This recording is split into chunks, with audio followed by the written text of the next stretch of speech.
Assalamualaikum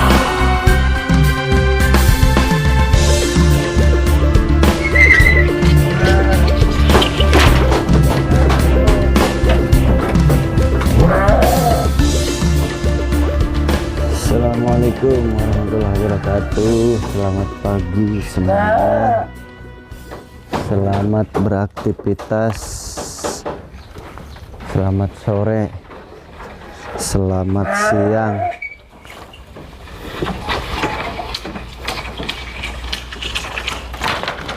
Aduh.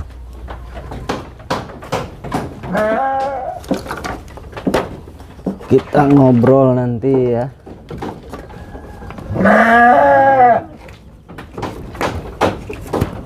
Kita ngobrol khususnya untuk para alumni.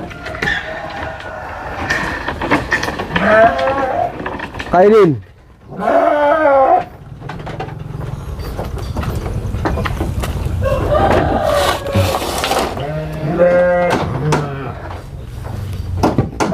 Nanti kita ngobrol yang memang suka dengan hal-hal atau ilmu-ilmu supranatural atau ilmu gaib ya, karena banyak orang-orang yang masih memang awam ya, awam sekali di bidang hal-hal ilmu gaib itu banyak, dan banyak yang ingin belajar.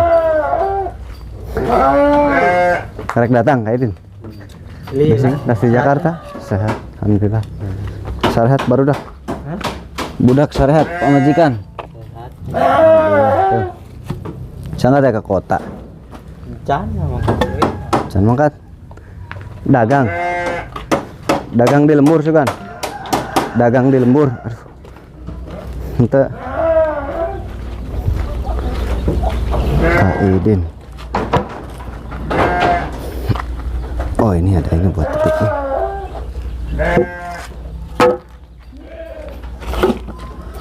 Kaidin itu adalah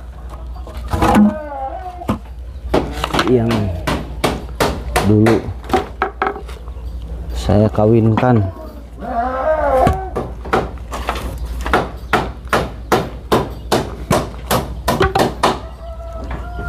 Alhamdulillah udah sembuh Kaidin.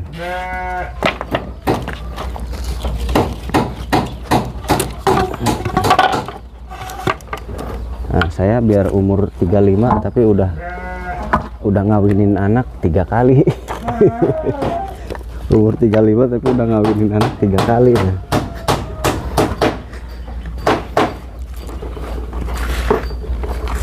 Anaknya banyak. Udah ngawinin anak 3 kali. Tapi anak orang. Masa umur 35 udah ngawinin anak. Anaknya usia 27, 28.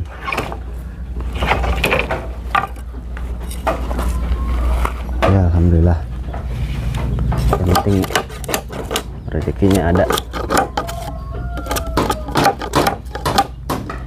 Nah, sambil saya kerja ya, karena biar cepet ini. Kalau gaji orang semua lama. Saya mau menjelaskan masih banyak persepsi atau pola pikir yang tepat ya, atau bahkan saya nyatakan itu pola pikir yang salah. Tentang apa? Tentang memahami sebuah keilmuan, ilmu gaib apapun jenisnya. Karena ilmu gaib itu banyak ya, sudah saya sering jelaskan di channel-channel petualang gaib. Ilmu gaib itu banyak jenisnya. Kalau kita mengenal di agama kita ilmu hikmah, ilmu karomah ya. Tetapi ternyata bukan hanya ilmu hikmah, ilmu karomah saja, ilmu gaib masih ada lagi. Ya, seperti ilmu tenaga dalam itu berbagai macam namanya. Dan ada lagi selain ilmu tenaga dalam, ada lagi ilmu prana ya. Sudah dijelaskan dari dulu ya. Ilmu prana, ilmu cakra, ilmu kundalini, ilmu ada lagi quantum talks, ada lagi ilmu yang lainnya, masih banyak sekali pokoknya. Ada lagi ilmu hipnotis. Ilmu hipnotis juga termasuknya ilmu gaib. Kenapa? Karena tidak bisa dilihat. Karena tidak bisa dilihat. Yang membedakan adalah nama dan konsep kerjanya, ya. Tetapi kalau kita simpulkan dalam satu wadah, itu masih ilmu gaib. Gaib itu berarti tidak terlihat. Gaib itu tidak terlihat. Nah, karena ilmu hipnotis pun tidak terlihat, ya masih wilayah ilmu gaib. Jadi ilmu gaib itu sangat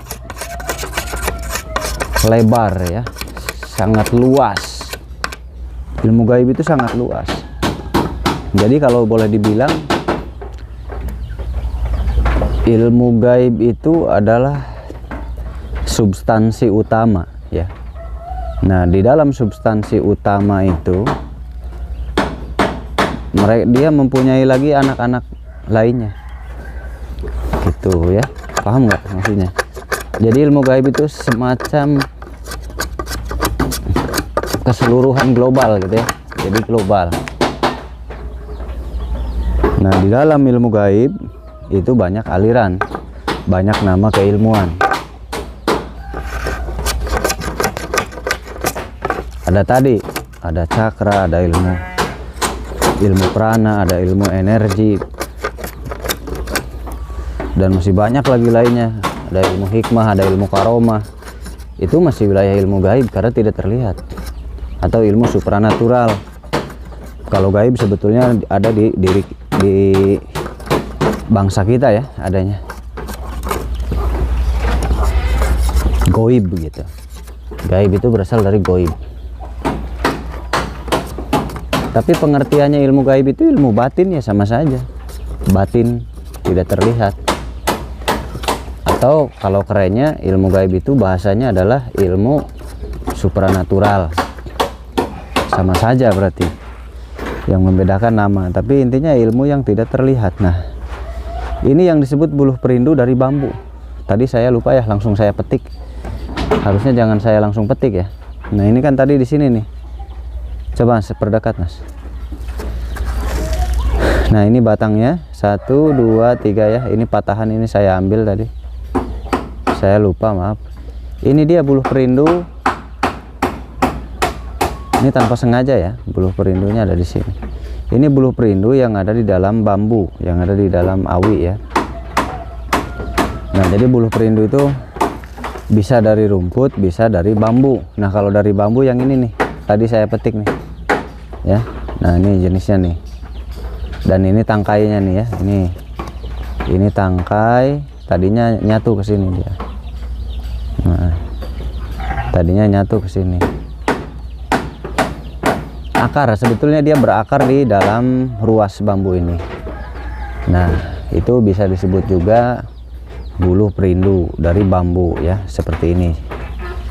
Gitu. Mau dipakai. Tuh. Udah ngehalangin aja lagi kerja. Itu dicari oleh banyak orang, ya. Buluh perindu seperti itu bisa dipakai media pengasihan. Sudah dijelaskan, ya, ada buluh perindu juga, ya. Ini biar nggak ngelantur kemana-mana saya obrolannya. Buluh perindu sudah dijelaskan di Kang Mus channel kalau nggak salah, apa di Petualang Gaib, saya lupa tuh.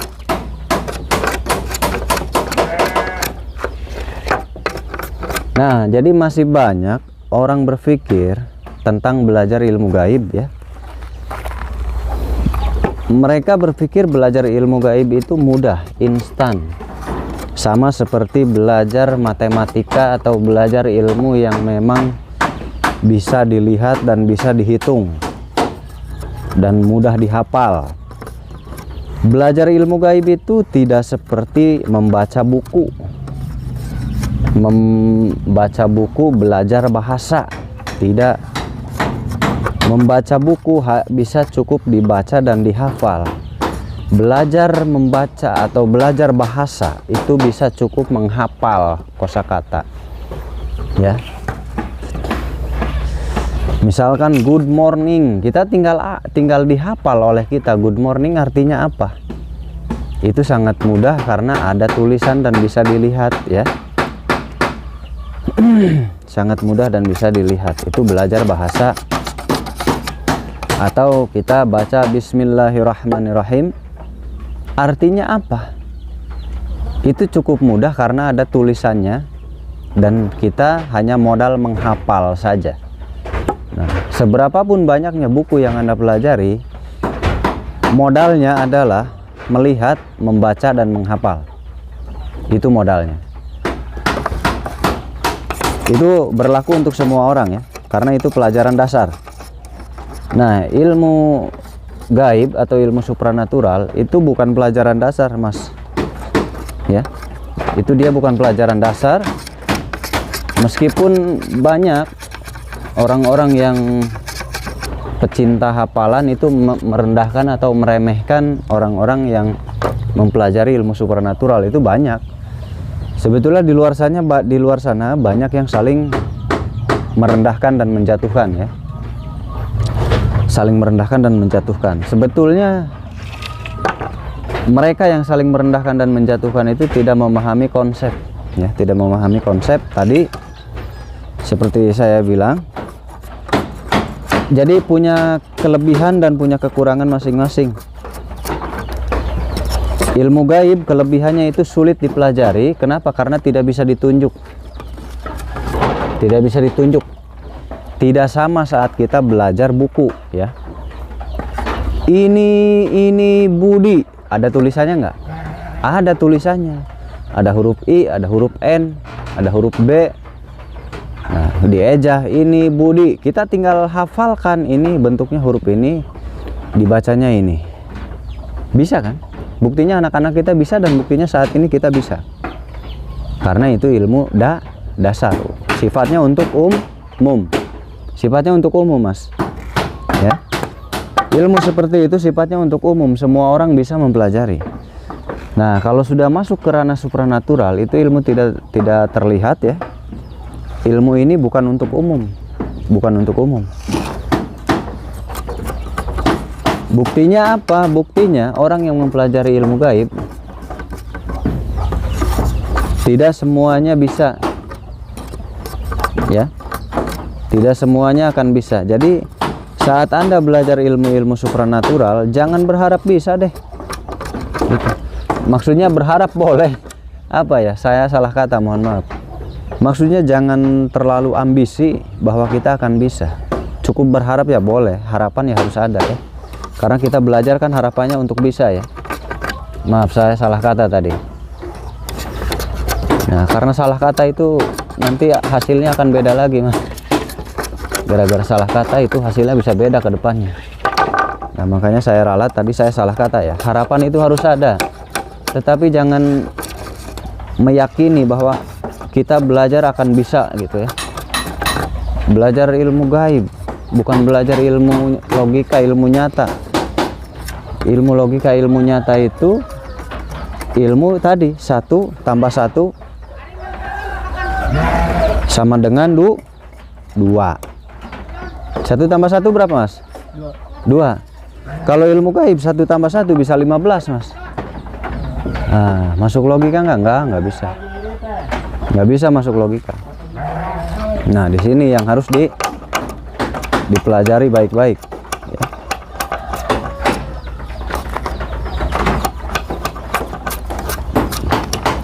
Makanya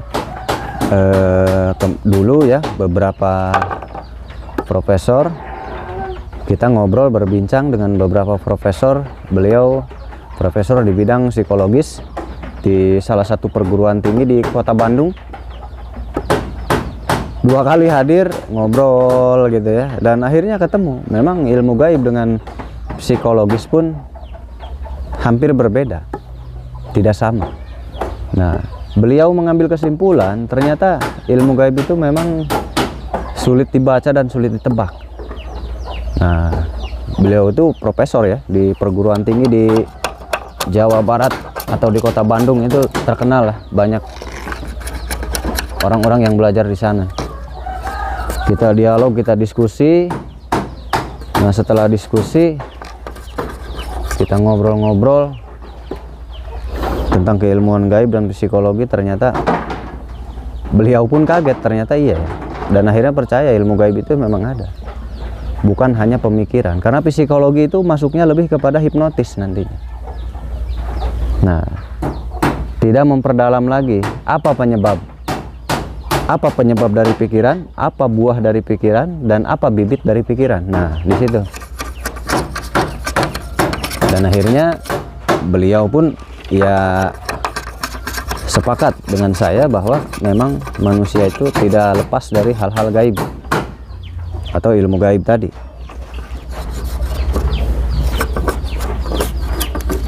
Gitu. Nah, jadi intinya belajar ilmu gaib itu tidak mudah, tidak seperti kita belajar membaca buku, tidak seperti kita belajar bahasa asing. Kalau belajar bahasa asing cukup diingat saja, nanti kalau udah hafal ya bisa Anda. Kalau belajar buku cukup dibaca, dipahami, nanti Anda akan bisa sendiri. Belajar ilmu gaib itu sulit, Mas. Sulit sekali. Kenapa? Karena apa yang mau Anda tunjukkan? Anda mau menunjukkan apa? Apa yang ingin Anda tunjuk, ajar kepada murid Anda? Nggak ada.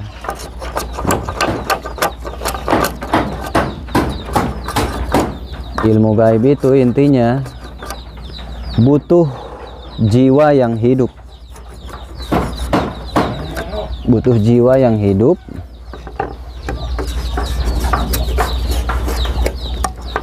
Butuh jiwa yang hidup ya. Kalau jiwanya tidak hidup, maka ilmu gaib tidak akan bisa dirasakan. Ini banyak orang berpikir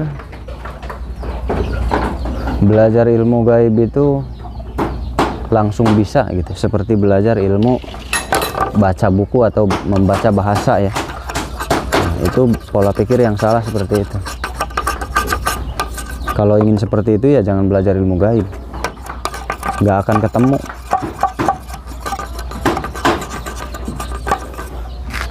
Ilmu gaib itu belajar bagaimana caranya mengolah jiwa kita, bagaimana caranya mengolah perasaan kita, bagaimana caranya mengolah pikiran kita.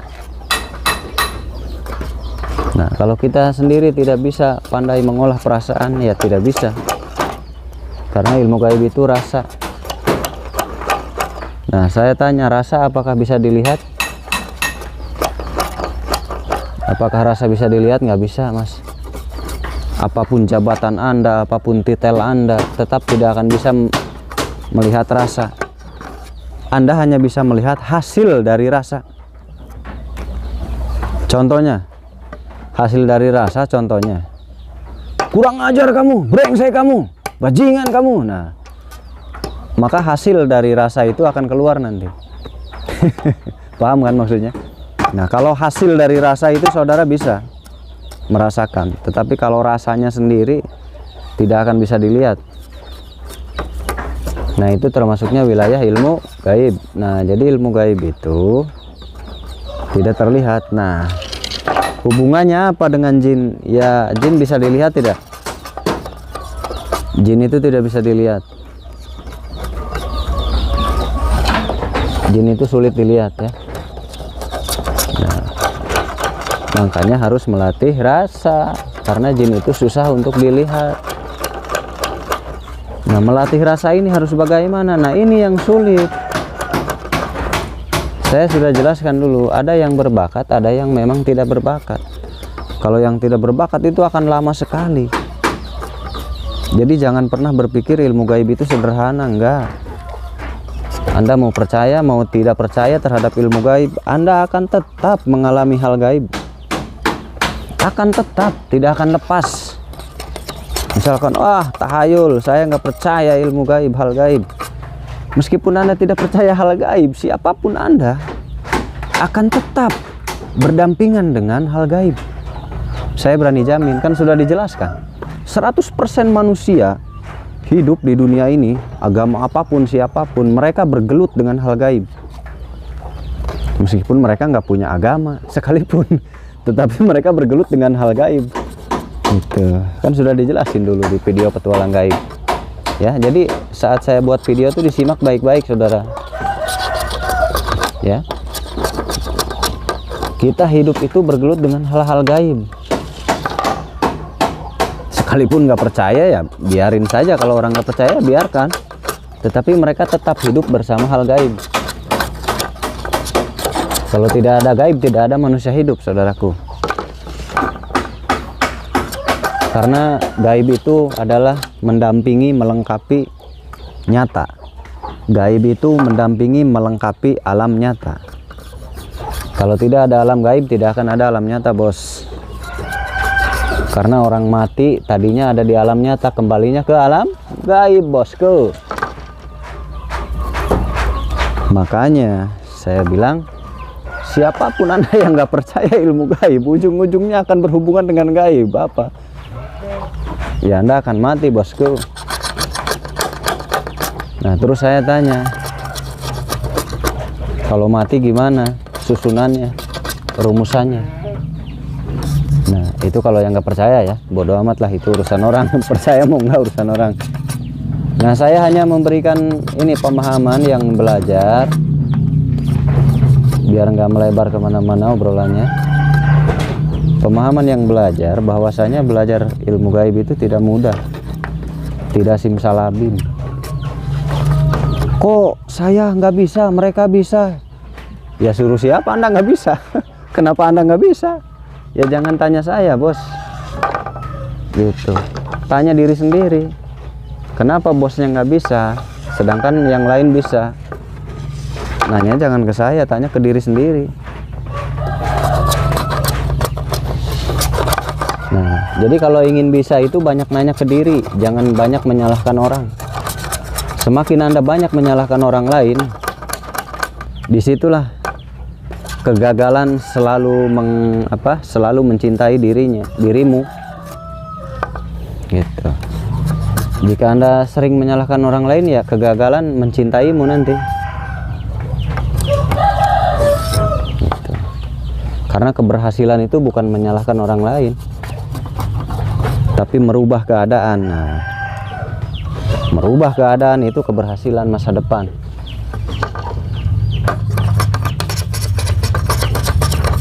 Keberhasilan masa depan tuh merubah keadaan, bukan menjelekan orang lain.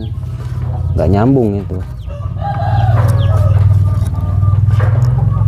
Atau menyalahkan orang lain, atau menyalahkan diri sendiri juga salah termasuknya. Tetapi introspeksi diri, melihat diri. Ilmu gaib itu rasa, tidak bisa ditunjuk, ajar. Hanya bisa digali dengan rasa. Semakin rasamu hidup, maka peluangnya akan semakin bagus. Semakin rasamu mati, maka peluangnya akan sedikit. Ya, itu kuncinya ilmu gaib. Jadi adanya di rasa. Banyak orang yang mengabaikan rasa, apalagi orang yang memang tidak berbakat ya. Rasa itu akan mati sama sekali. Rasa itu akan mati, benar-benar mati rasa itu. Bahkan merasakan getaran pun saat mendeteksi, merasakan getaran sedikit pun nggak bisa dia, karena memang jiwanya mati. Nah jadi hidupkan dulu jiwa Anda ya. Hidupkan dulu jiwa Anda. Kalau jiwa Anda sudah hidup, tidak belajar ilmu gaib pun, Anda akan mempunyai firasat yang kuat atau insting feeling yang kuat. Nah, berarti hidup. Kalau insting feeling Anda mati, ya berarti jiwa Anda mati. Itu ciri-cirinya. Maksudnya jangan diperlebar ini jiwanya mati. Maksudnya jiwa untuk belajar ilmu gaib ya bos. Bukan jiwa apa-apa, nanti dilebarin lagi jiwa apa. Kalau jiwa mati nanti nggak hidup lah. Itu namanya pelebaran konteks bos. Bukan ke situ arahnya ya, bosku. Gitu. Jadi hidupkan dulu jiwamu agar bisa merasakan. karena lebih kepada rasa gitu ya, lebihnya kepada rasa.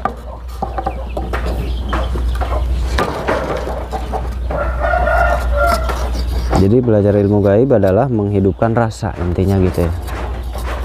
Nah ini sulit nih, ngadek begini nih saya. Belajar ilmu gaib adalah menghidupkan rasa berarti ya, tentang menghidupkan rasa, bukan mencari logika. Kalau Anda mencari logika ya mau sampai kapanpun nggak bakal ketemu. Nggak bakal ketemu, mau sampai kapanpun dicari nggak bakal ketemu kalau Anda mencarinya dengan logika. Belajar ilmu gaib adalah tentang rasa ya, kembali kepekaan rasa. Kalau kita protes terus ya justru itu mematikan rasa, bahkan menghancurkan tatanan. Kenapa? Karena sudah tidak yakin, dia frustasi. Banyak orang-orang frustasi seperti itu. Wah, saya ini tidak berguna, wah saya ini tidak berbakat, yang akhirnya malas belajar dan lain-lain. Itu orang-orang seperti itu akan gagal, Saya tidak mendoakan ya, cuman biasanya memang gagal, susah untuk menguasai ilmu gaib orang-orang seperti itu karena mentalnya sangat lemah. Nah ilmu gaib itu harus bermental baja, kalau bermental lemah nggak bisa. Itu ya, jadi manusia itu nggak semuanya bermental kuat, banyak manusia yang mentalnya sangat lemah sekali. Nah di sini yang harus jadi tolak ukur. Coba kita ukur diri kita, apakah kita termasuk mental yang lemah atau mental yang kuat. Nah kita lihat diri kita masing-masing nih.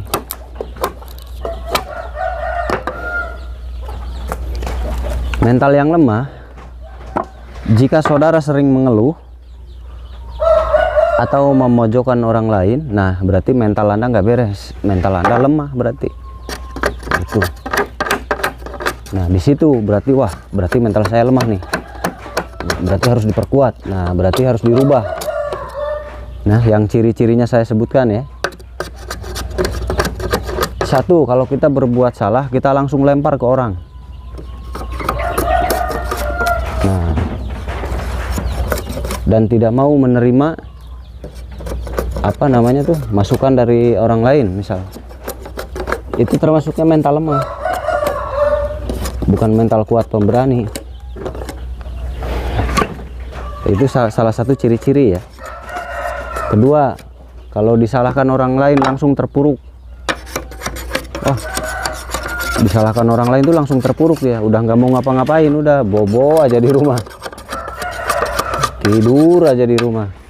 Itu mental sangat buruk sekali, mental seperti itu sangat buruk. Jangan dibiarkan ya. Kalau Anda punya mental yang saya sebutkan tadi, segera dirubah, segera dirubah sifat seperti itu jelek. Masa depan Anda hancur nantinya. Itu.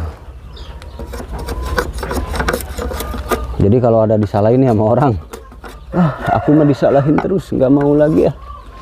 Udah di rumah aja, nggak mau kemana-mana, nggak mau. Nah, frustasi atau bahasa kerennya disebutnya frustasi. Kalau bahasa saya itu mentalnya kurang bagus, bermasalah itu. Nah itu harus dirubah ya. Kalau saudara punya mental seperti tadi harus dirubah. Sebetulnya mental seperti itu jangankan belajar ilmu gaib, menjalani hidup aja nggak bakal beres, apalagi belajar ilmu gaib. Ilmu gaib itu lebih keras dari kehidupan.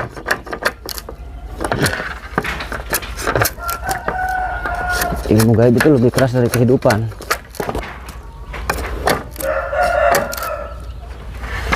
Buah dari menjalani kehidupan itu bisa jadi ke ilmu gaib nantinya. Rasa yang hidup, jiwa yang hidup nantinya bisa ke situ. Nah, jadi ciri-ciri mental yang kurang berkualitas seperti tadi. Nah, mental yang bagus gimana?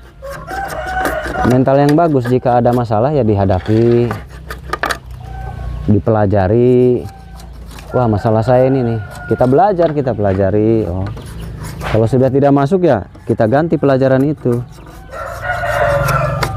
Tapi bukan berarti kita mundur, tapi mengganti. Wah masalah ini sepertinya saya nggak mampu nih, saya harus ganti gitu. Bukan kalau nggak mampu, wah saya kabur aja lah, udah saya nggak mau lagi begitu. Nah itu mental. Terkadang saat mengobati, misalkan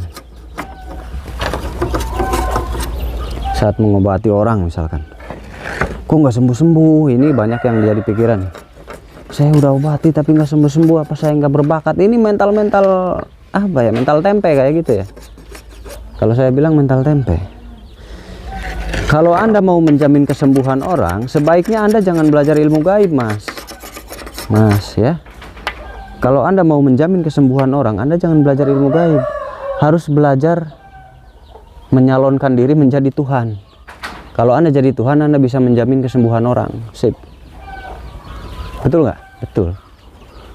Kalau Anda nggak jadi Tuhan, ya nggak bisa menjamin kesembuhan orang, Mas. Nah, kalau belajar ilmu gaib bukan menjadi Tuhan.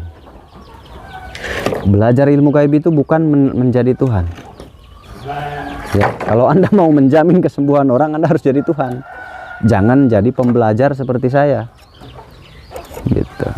Kalau Anda sudah jadi Tuhan, wah, terserah Anda. Sembuh sekarang, sembuh langsung itu orang. Wih, hebat. Makanya jangan belajar kalau mau bisa menjamin, harus jadi Tuhan. Kalau belajar seperti saya begini, kelasnya masih apa ya? Nah, karena saya masih diatur sama Yang Maha Kuasa, saya masih diatur sama Tuhan. Nah, kalau mau menjamin kesembuhan orang, ya harus jadi Tuhan Anda.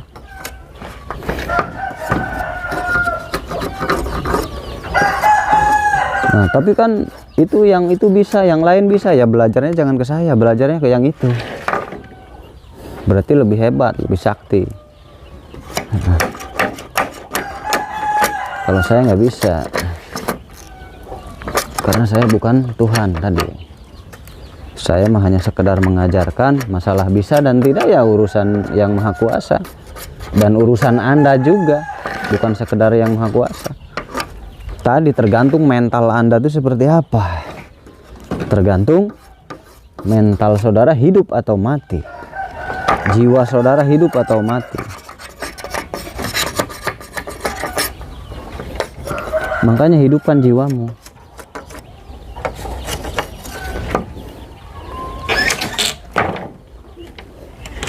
Terkadang boro-boro menghidupkan jiwa, adab aja terkadang kita nggak mau pakai adab. Dalam ilmu itu banyak adab kita kepada ilmu seperti apa, menghormati ilmu seperti apa, bahkan sampai ke guru sekalipun itu ada adabnya. Adab kita menghadapi guru, adab kita memperlakukan guru.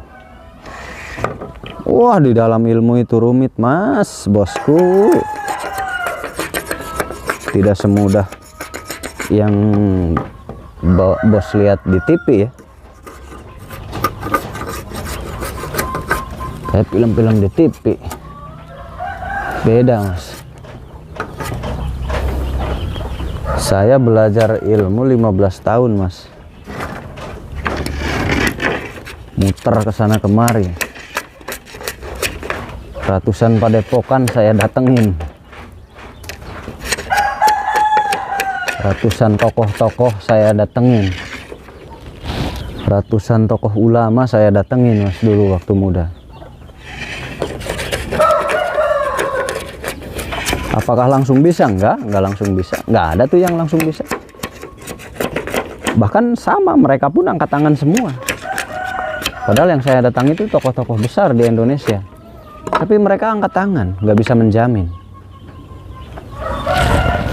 Nah, terus kok Kang Muh bisa sekarang jadi bisa? Bisa karena kuncinya tadi, hidupkan jiwamu, hidupkan jiwamu. Kalau tidak dihidupkan olehmu, maka tidak ada yang menghidupkan. Guru itu hanya sekedar pengantar. Guru itu hanya sekedar pengantar. Kalau sudah diantar sampai ke pintu gerbang, masalah masuk ke dalam itu terserah kita. Keputusannya ada di kita kalau sudah masuk ke ruang, kalau sudah masuk ke dalam. Gitu ya. Jadi guru itu hanya media pengantar saja. Jika memang bagus, setelah diantar keluar akan jadi seseorang. Hidupkan jiwamu intinya ya.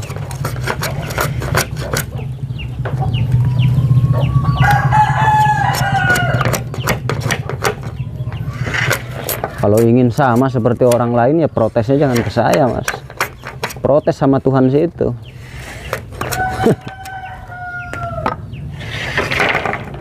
Itulah orang-orang yang mentalnya sangat lemah ya. Mudah terprovokasi. Itu mental-mental lemah sekali.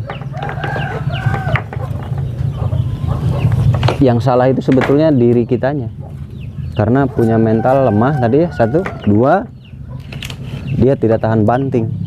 Iya, penyebabnya mental lemah juga, jadi nggak tahan banting. Memang saya rasakan harus tahan banting sih ya. Kalau saya belajar dari hidup saya pribadi, memang betul saat belajar ilmu gaib itu harus tahan banting, betul. Kalau orang-orang manja nggak bisa. Mungkin karena saya sudah dididik oleh alam dari kecil, jadi bagi saya ya itu hal wajar gitu. Tapi bagi saudara yang memang hidupnya dari kecil sudah bergelimang harta, itu memang agak sulit ya, karena sudah manja gitu. Sudah manja dari kecil emang agak sulit. Kalau saya dari kecil emang kan nggak punya orang tua ya, jadi hidup sendiri dari kecil, menghidupi diri. Mungkin karena alam juga. Mungkin kenapa saya memahami keilmuan saat ini, karena memang saya dari kecil hidup sendiri, mentalnya ya dari kecil hidup sendiri lah. Dari kecil hidup sendiri, anak seusia SD.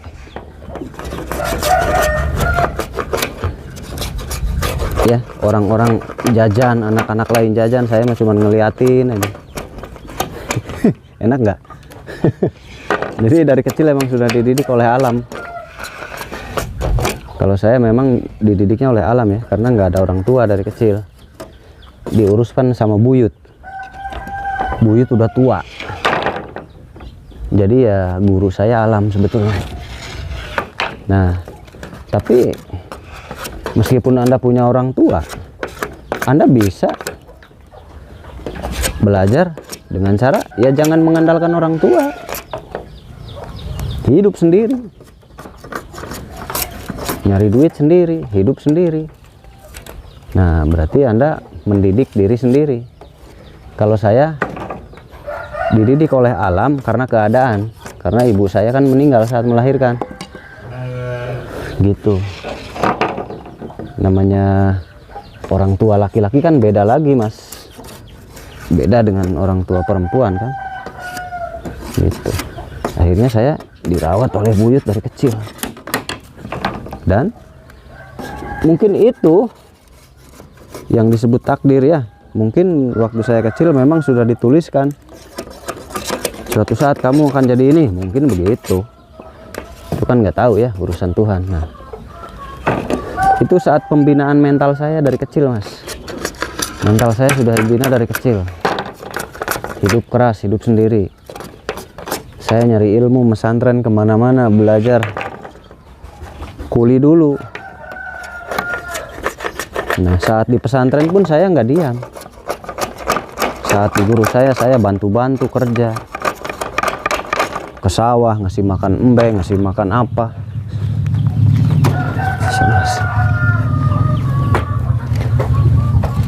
Ngasih makan embeng, ngasih makan apa, segala. Bantuin guru saya.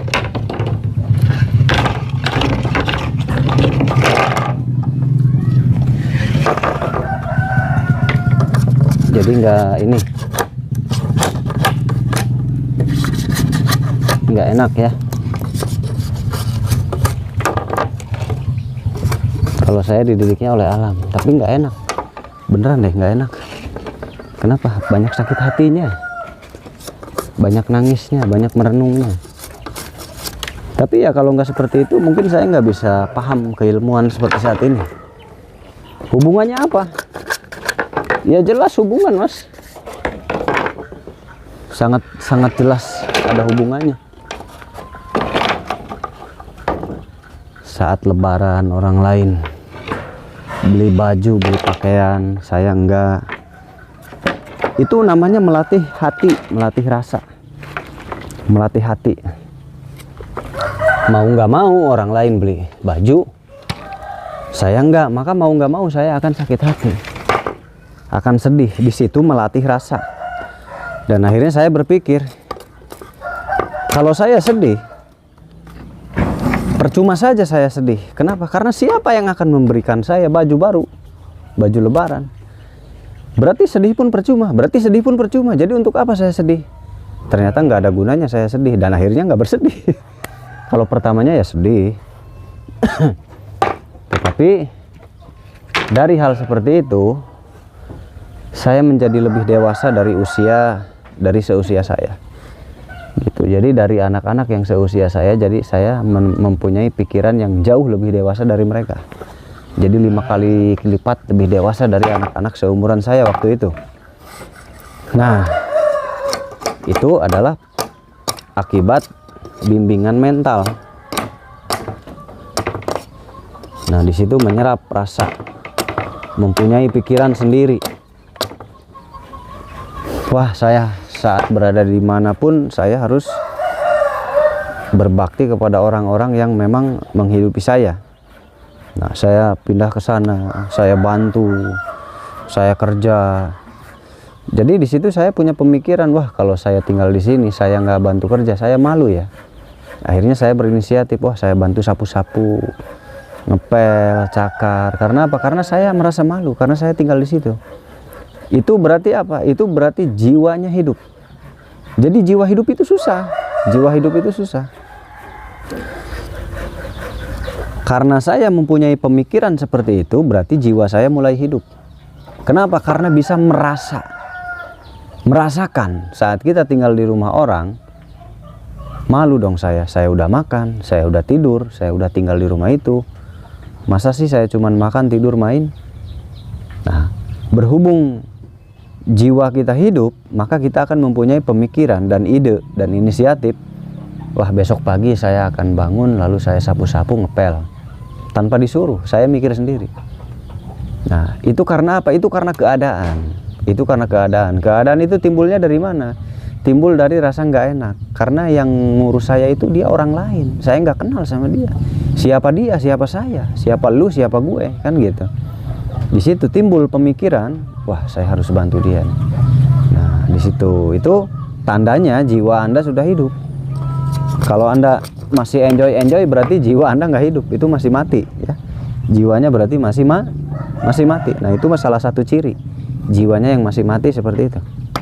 Tidak punya kepekaan rasa. Jadi kepekaan rasa itu yang harus dilatih. Ini terkadang orang-orang zaman sekarang jangankan berpikir seperti itu, terkadang lupa ya, lupa sama dirinya sendiri.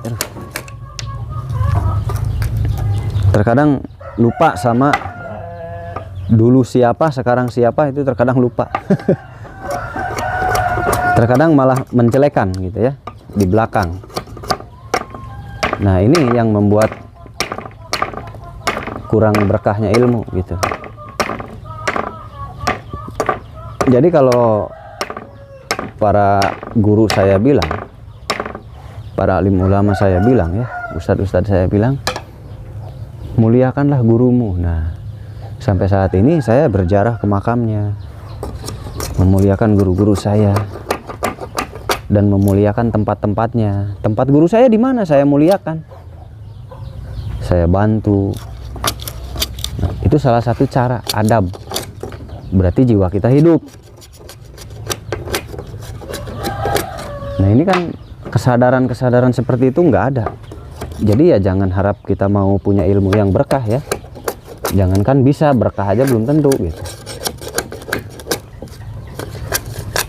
Jadi manusia itu terlalu berpikir hal-hal gaib itu nggak ada aturan gitu. Mungkin mereka pikir nggak ada aturan ya. Mereka pikir itu hal biasa mungkin. Tidak memikirkan akhirat, tidak memikirkan setelah mati ilmu itu akan kemana. Mereka nggak mikir bahwa ilmu itu akan dibawa mati ya. Pakai tangan kiri nggak bisa ya, susah.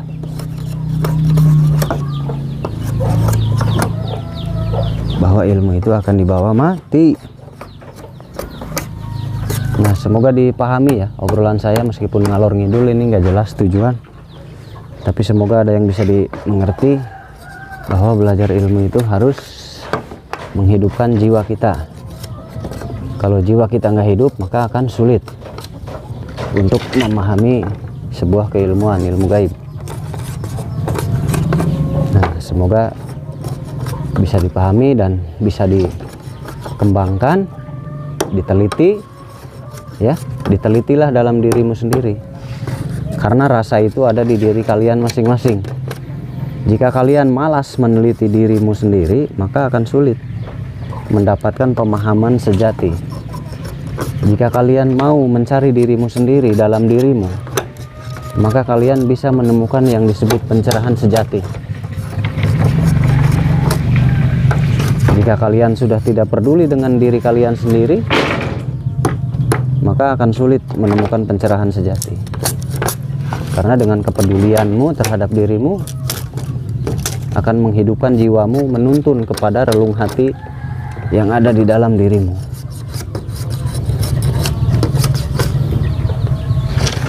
Nah, nanti kita sambung lagi ngobrolnya.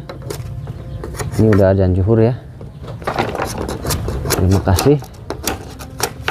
Assalamualaikum warahmatullahi wabarakatuh.